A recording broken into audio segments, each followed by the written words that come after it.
Good day, my loves. It's been a while, and I'm sorry about that. But life has been happening, and all I could do was go along with it. But I wanted to talk today not just about mental health, but about black men and mental health. For some odd reason, so many of our men are still afraid of getting health. And getting treated for mental health. And there really should not be a stigma attached to it if you are trying to better yourself. Because see, mental health is just as important as any other healthcare quality that you go and check up on. You go get your teeth worked on, you go get you're supposed to get your prostate checked on and your colon.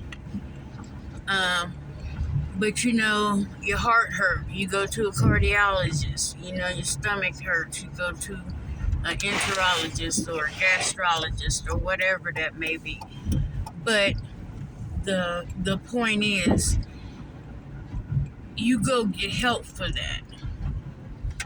But when it comes to gaining help for your mental health, then you totally neglect it. And I'm not understanding why there should not be a stigma. We see the crime rates going up.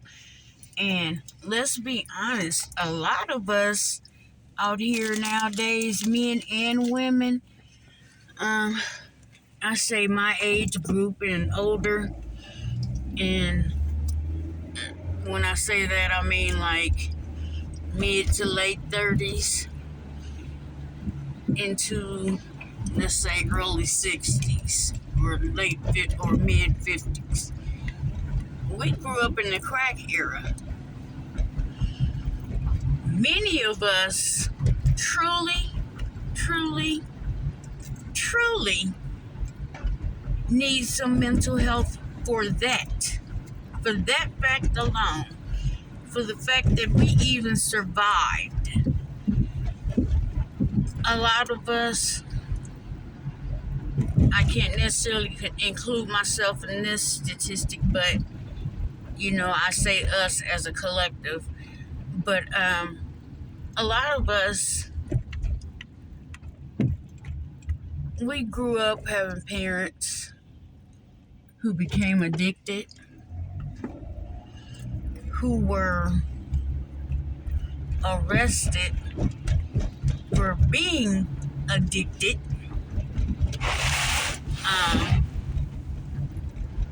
for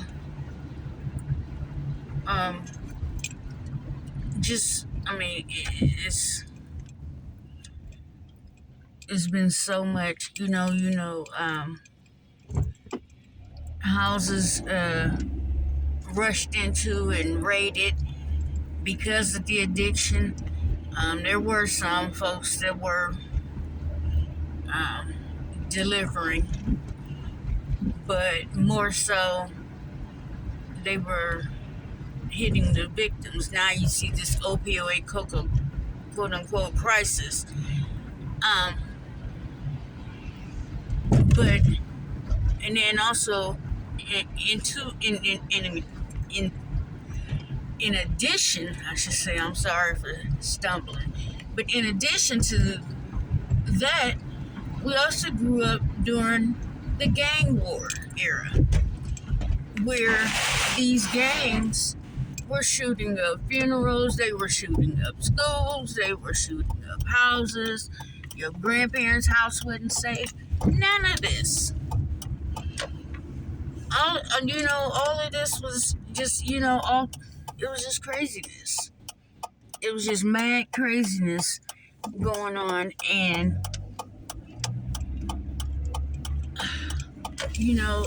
so therefore I truly believe all of us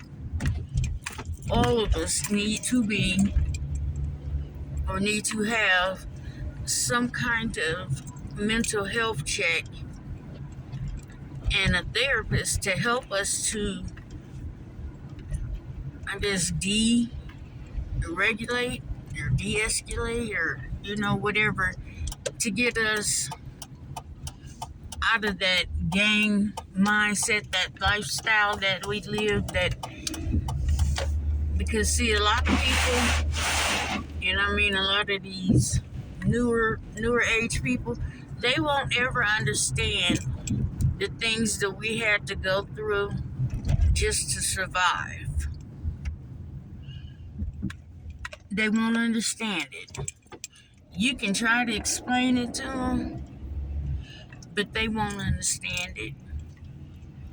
And sadly, too many of us, would just be like, oh, okay, well, I survived. Okay, but babe, you got surviving is part of it. That's just part of it. But you still have to, even a war vet, they get decommissioned. That's what it is. They go in and they get de-stressed. They get interviewed and all of that after something happens. But we, as the survivors, and some of us as the ones who were a part of the gang wars and the drug wars, where was our help? Where was the help for the kids who saw their parents face down in handcuffs or saw their parents' backs and heads blown in by guns, by shotguns and stuff like that? And a lot of time, let's keep it funky, it was most of the time it was by the cops. Let's keep it funky. There was no assistance for us. There was no mental health for those kids who saw that shit. So I said all of that to go back to the mental health of our men. It's time, and there's no shame in it. There's no shame in trying to better yourself and trying to heal yourself. It's time. It is beyond time. So, with that being said, take care of yourselves. Take care of your loved ones. Be careful out here. Be safe. Remain vigilant. And you know the motto. Spread some love today. And especially to those who think don't need it. Because those are the ones who probably need it the most. All right. See you later, my loves. Bye-bye.